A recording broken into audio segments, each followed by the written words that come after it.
Chad Green, going to get you the strikeouts, the occasional save. There are good relievers, and there's going to be more and more middle relievers worth taking. But as far as saves go, I think that strategy of getting the elite one, even if you have to pay a drop more, and then choosing your shots towards the bottom, middle bottom, is the way to go. Ruvain, anything to add? Yeah, getting two top-tier closers doesn't make any sense because usually during the course of the season, a lot of people's fab is going toward prospective closers or possible closers because there's always injuries and stuff like that. So if you're going to spend for two top-tier closers and spend your fab on it, it's counterproductive to your budget. It doesn't make any sense. I'd rather put that money into the offense, build up your offense, make that a little bit better, and then you can speculate on these closers because, as I mentioned, so many different people are getting saves. 43 pictures have 7 or more saves, which is unfathomable. And like Iro, just like you said, the Rays, Diego Castillo had 14, I think you said, but nobody else has more than 5 right now, which is just mind-boggling, which means of those 43, none of them are Rays.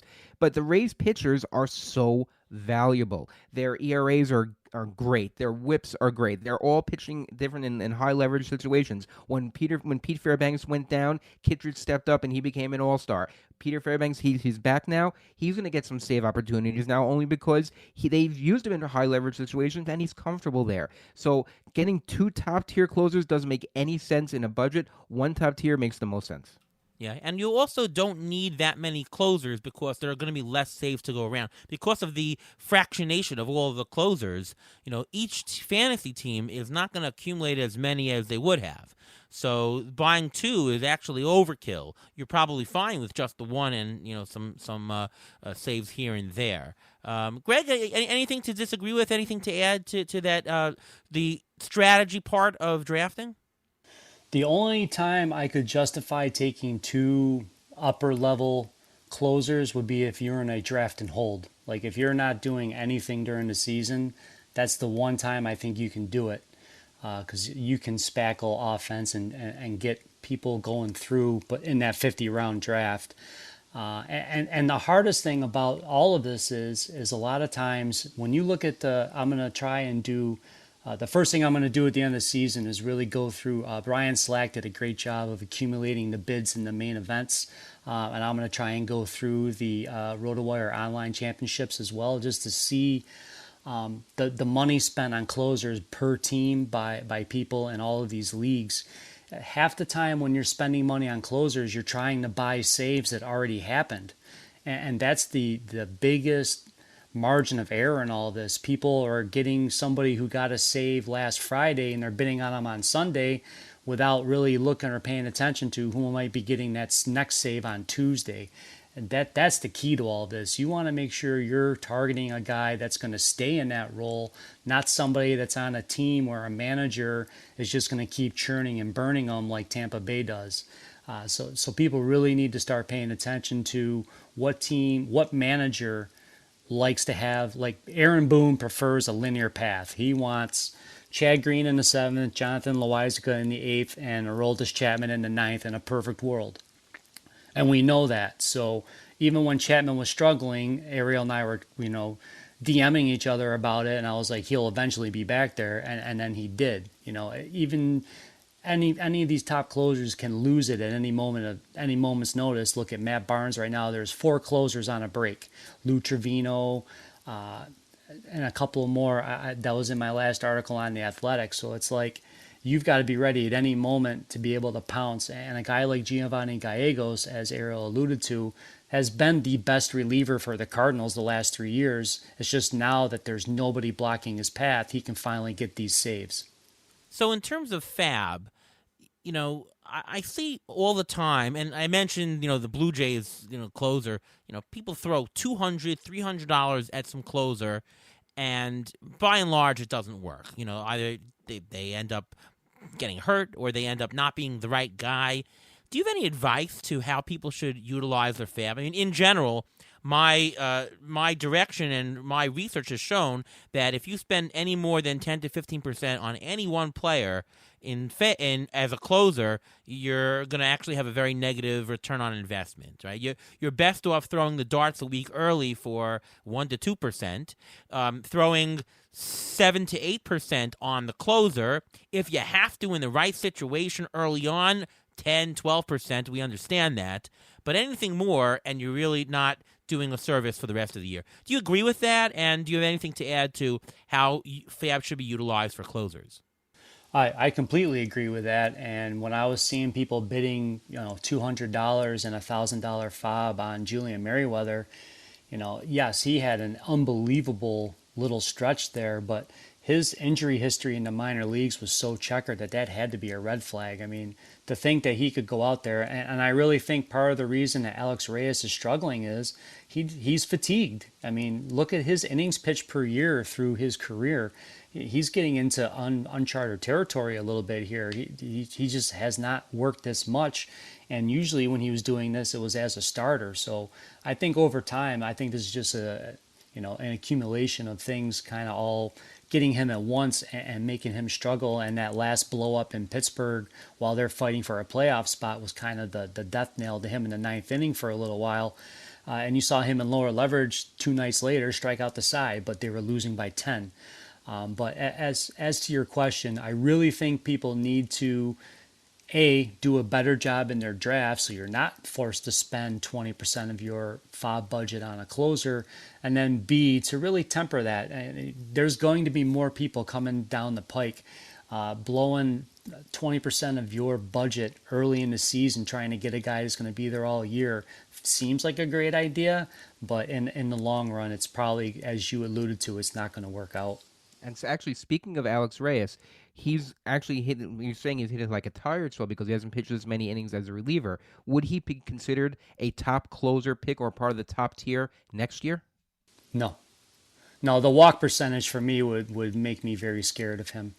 And that's the poster boy for this is James Karinchak. I mean, we don't know about the sticky substance, and I will never throw a player under the bus because I don't know. However, he had a track record of double-digit walk rates in the minor leagues, and then when he came up last year, suddenly he was throwing strikes all the time, and it seemed like it was great. And then all of a sudden, the walk issues reaccumulated, leading to his demotion to AAA. So we have to, the old thing where you look on the back of the baseball card, these guys a lot of times are going to regress back to former things. And Alex Reyes, for as great as his stuff is, he puts too many people on base with the walks. Now, again, on the 3 leagues I had him, I'll take those 29 saves to the bank, and I got them, and it was great. However, when the bull kicks you off in the rodeo, you dust yourself off and you walk away, and that's how I treated Alex Reyes. After that, 3 blown saves in that short span of time, to me it was I had to walk away. I do not foresee him. I mean, they still think he's going to be a starter next year. I don't see it with the walk rate, but we'll have to see how all that plays out. So looking into September, into the next 4 or 5 weeks of the season that's remaining, which non-elite closers do you think might experience a save surge? And are there any closer speculations that maybe people aren't looking at that might be someone that they could look at as a potential save source for those who need the saves in your roto leagues? All right, well, we're going to take this in 2 parts. First and foremost, take a very, very close look at the standings and see if you can have an impact there. So like for the TGFBI, there's the guy ahead of me in saves is ahead of me by 5, and the guy behind me in saves is down by 7. So I'm just going to tread water. I'm not going to spend resources going to get saves there. There's another league where I can maybe gain a point, so I'll take a look at it. But people have to be smart about these things right now. I need to attack wherever I can in the standings to make an impact. But for September, we've already seen a little bit of a surge. I really like what I've seen lately from Gregory Soto, and you should notice that I picked him up in Tout when he was starting to really turn the corner. Did I drop him, by the way? Did I drop Soto? Did you drop Soto? I think Maybe. I did earlier in the season. Yes, you did. Yeah. Yes, you did. I picked him up like 3 weeks ago, and he's been doing well. Now, there was the one day he just completely imploded, but he's really turned things around. He's improved his walk rate, and that's after the sticky substance thing. So that's something we're paying attention to.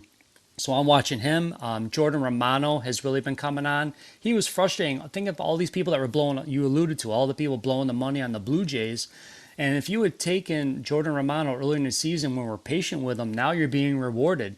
I think he's racked up 5 saves over the last 2 weeks. He's hitting near triple digits, and he's really settled in as the ninth inning guy in that team. Remember, they signed Kirby Yates because they didn't think Romano could handle it, and he did get shut down once during the season. He got a little 10-day break.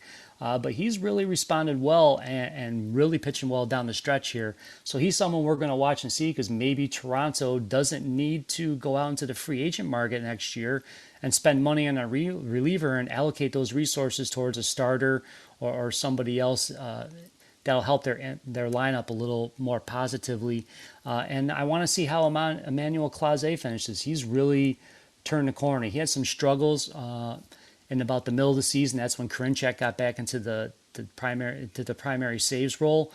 Since then, Clase's totally turned things around. He's on about, I think, I wrote it last night down in my chart notes. I think he's on like a 19-game scoreless streak right now. He's been pitching great. So those are 3 guys that I'm kind of watching. Now in Colorado, Carlos Estevez has taken over the 9th inning for Daniel Bard. Now, when Colorado's at home, they win over 60% of their games, so he might be able to get you a few cheap saves. Now, he is a whip risk at times, but that's someone that we can kind of maybe nab if he wasn't done over the weekend. I don't know if Arizona will bring back J.B. Bukauskas, but that's somebody next year that could be a sleeper for saves that we want to see if he comes up and how he responds after his time in the minors. And down in San Diego, I don't know if you saw the inning that Dinelson Lamet pitched as a reliever, but holy moly, was he just making people look silly. If you want strikeout upside, and Mark Melanson's been fantastic this year, but if he gets 2 in a row or whatever, he might need a day off. Lamet could get a save for them too. I really think if the Padres make the playoffs, Lamet could be a big difference maker in the 8th inning setting up for them. He would take over a role that no one on that team, Pagan, Daniel Hudson, or others had been able to really lock down. And with Pomeranz out, if Lamet can stay healthy, I think he could be an impact arm down the stretch. Yeah, Lamet should have probably started in the bullpen the whole year. Maybe he would be still here. You never know. Yeah, no, I agree. Soto, I did drop in Tout Wars, but context dependent. I kept him in labor, still have him. It depends. All depends on. Of course. Yeah. Well, it depends on what you need for your league. The final question in the strategy section is, what can we learn for the next year from what we see in September? So, for example, what are we looking for as fantasy owners and as analysts for what goes on in the final month to influence us on how the managers are going to decide on what's going to be in the next year? Are we looking for great performances? Are we looking for the leverage, the usage? Like what should we be focused on looking toward 2022? You want a combination of those. You want to see on these bad teams who's being used in those leverage moments. All right, so we alluded to Tyler Wells. All right, so he might only get a save or 2 if he gets the opportunity here towards the end of the season. But, Baltimore will be a team on the rise, and I don't see them going out and really spending money. Brandon Hyde has bragged about he hasn't had a closer. But, even if Wells fills like a Paul Sewell role on that team next year, I think that could be a nice sneaky late round target. And the Cubs, I don't know if anyone's paid attention to, but since the Cubs traded Kimbrel, they've morphed into a Rays light bullpen. I mean, it's the other day it was Wick finally got a save because I thought he might be the guy that would get first crack at it. Manuel Rodriguez has a save. Adbert Alzolay had a 4-inning save the other day. I had a Cody save. Hewer, Cody Hewer has a save. Yeah, my puppy had one. No, but it's Right. we have to figure out what these managers' preferences are. Is Ross running an audition to see who he wants in that role next year, or is he comfortable just moving guys in and out? That's what we need to see. Is Boston going to give Barnes another crack at it after the COVID thing, or are they going to ride out the storm with Ottavino and Whitlock working multiple innings? So what these teams do as the year finishes will hopefully give us a little bit of a blueprint as to what they do next year. The 2 biggest names atop of the thing that are free agents are Kenley Jansen and Raisel Iglesias. So, they could end up somewhere to be the closer. Iglesias prefers it. Jansen, I don't know